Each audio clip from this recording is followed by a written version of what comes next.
Habituellement, lorsque l'on mentionne les descendants d'Adam et Ève, la première pensée qui nous vient à l'esprit est l'histoire de Caïn et Abel.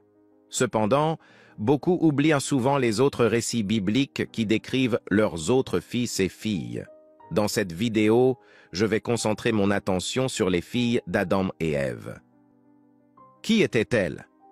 En utilisant des sources telles que le Livre des Jubilés, la Sainte Bible et les traditions anciennes, j'explorerai et discuterai de l'histoire des filles d'Adam.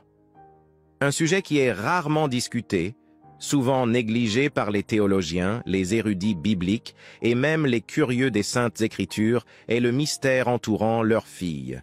Les gens lisent la Bible et se concentrent sur les fils les plus connus d'Adam et Ève.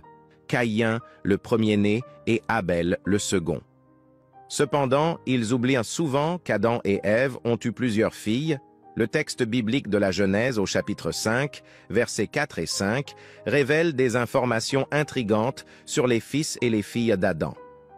Le texte mentionne qu'après avoir porté Seth, Adam a vécu pendant 800 ans, au cours desquels il a engendré des fils et des filles. La Bible ne fournit pas les noms de leurs filles, mais il existe d'autres textes des anciennes traditions juives qui spécifient certains de leurs noms. Ainsi, sur la base du livre des Jubilés, je mentionnerai les noms de certaines des filles d'Adam et Ève, pour vous offrir un aperçu de ces figures moins explorées.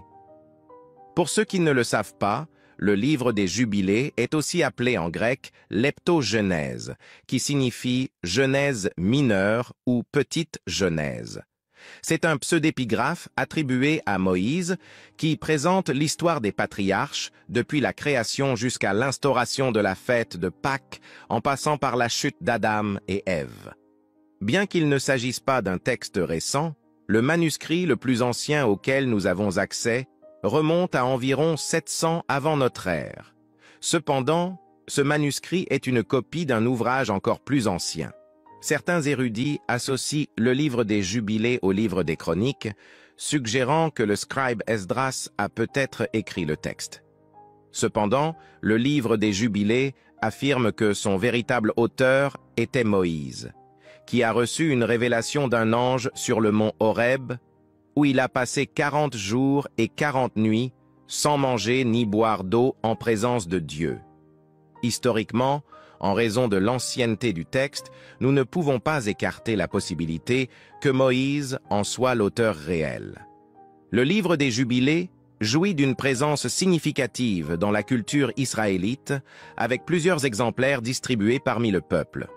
En outre, il mentionne un autre livre apocryphe mystérieux, le livre d'Enoch, qui était largement connu des premiers chrétiens et faisait même partie du canon biblique utilisé par eux.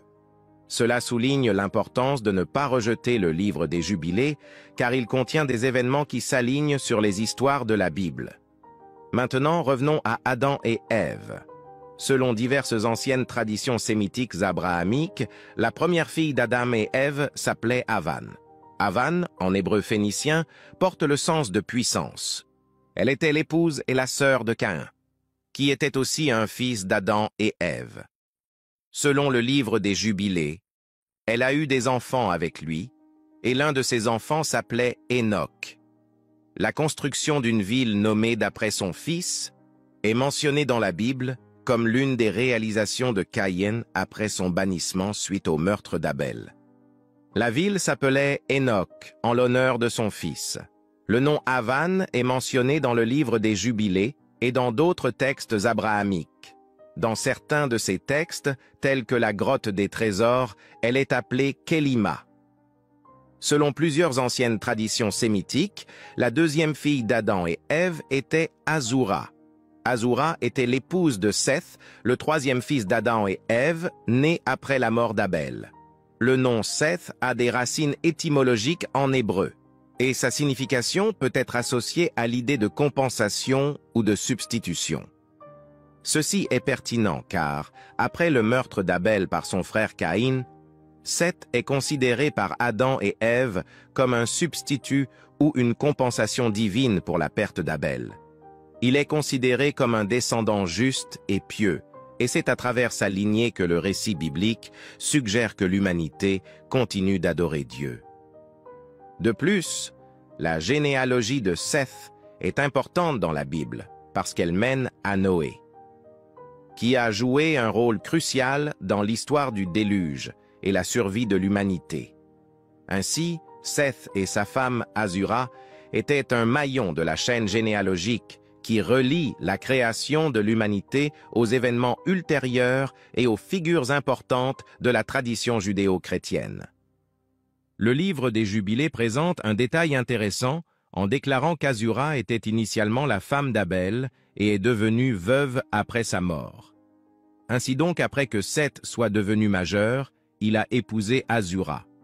Le livre des Jubilés nous informe qu'Asura est née dans la 6e semaine du 4e jubilé et a épousé son frère Seth dans la 5e semaine du 5e jubilé. Elle a alors donné naissance à un fils et l'a nommé Énos.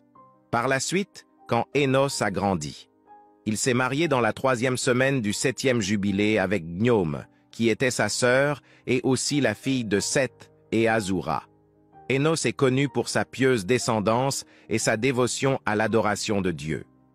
La principale référence à Énos dans la Bible se trouve dans le livre de la Genèse au chapitre 5, versets 6 à 11, qui décrit sa généalogie comme suit. Seth a vécu 105 ans et a engendré Énos. Après avoir engendré Énos, Seth a vécu 807 ans et a engendré des fils et des filles. Au total, Seth a vécu 912 ans. La principale caractéristique attribuée à Énos est sa pratique de la prière et l'invocation du nom de Dieu. Dans le chapitre 4 de la Genèse au verset 26, il est dit « À ce moment-là, les gens ont commencé à invoquer le nom du Seigneur ». Ce passage suggère qu'Énos a joué un rôle important dans la promotion de l'adoration et de la dévotion à Dieu à son époque, marquant une période de recherche spirituelle et religieuse parmi les descendants de Seth. Vous vous demandez peut-être combien de fils et de filles Adam et Ève ont eu. Le texte biblique indique qu'ils ont eu de nombreux fils et filles, surtout si l'on considère qu'Adam a vécu plus de 800 ans. En fait, Adam et Ève étaient les humains les plus fertiles de leur temps. Par conséquent, selon ces anciennes traditions, ils ont eu des centaines et des centaines de fils et de filles tout au long de leur vie. Pour autant que nous le sachions, dans les temps modernes, selon le Guinness World Records, la femme qui détenait le record du plus grand nombre d'enfants était Valentina Vassilieva. Elle serait décédée à l'âge de 76 ans, laissant derrière elle 69 enfants. Selon les records du monde Guinness, Valentina Vassiliev a subi un total de 27 grossesses, dont 16 paires de jumeaux, 7 paires de triplés et 4 paires de quadruplés. Bien qu'il y ait d'autres rapports de femmes avec 50 ou même 60 enfants, Valentina Vassiliev reste la détentrice reconnue du record. Cependant, ce que je veux souligner, c'est que Ève a surpassé toutes ces femmes en matière de fertilité, car elle est considérée comme la femme la plus fertile de l'histoire de l'humanité. Donc, si une femme d'aujourd'hui, ou même il y a 100 ans, était capable de donner naissance à environ 69 enfants, nous ne pouvons qu'imaginer ce qu'Ève a accompli, car elle a vécu beaucoup plus longtemps, atteignant l'âge impressionnant de 900 ans selon les récits bibliques. Compte tenu de leur santé, de leur force et de leur fertilité, ainsi que du contexte de l'époque qui favorisait la procréation, il est possible qu'ils aient eu des centaines de fils et de filles. Dans le livre de la Genèse, chapitre 6, verset 1, il est mentionné que lorsque les descendants d'Adam se sont multipliés sur la terre, beaucoup de belles filles sont nées. Une curiosité moins mentionnée est que les fils et les filles d'Adam et Ève avaient leur propre ascendance ethnique, car Adam et Ève étaient à l'origine métisse. Cela a contribué à la diversité ethnique de l'humanité, qui, tout en présentant de nombreuses ethnies et races, partagent toute une origine commune en Adam et Ève. L'étude de l'ADN mitochondrial, connue sous le nom d'Ève mitochondriale, renforce cette idée. indiquant que toute l'humanité partage une ascendance commune malgré la diversité ethnique et raciale que nous voyons dans le monde aujourd'hui. Par conséquent, l'étude génétique mitochondriale a révélé que toute personne descend de la même femme. Alors, connaissiez-vous l'histoire des filles d'Adam et Ève? N'hésitez pas à laisser vos commentaires. N'hésitez pas non plus à suggérer de nouveaux sujets ou personnages tirés des Écritures que vous aimeriez voir dans une vidéo. Merci beaucoup d'avoir regardé jusqu'à présent. À bientôt.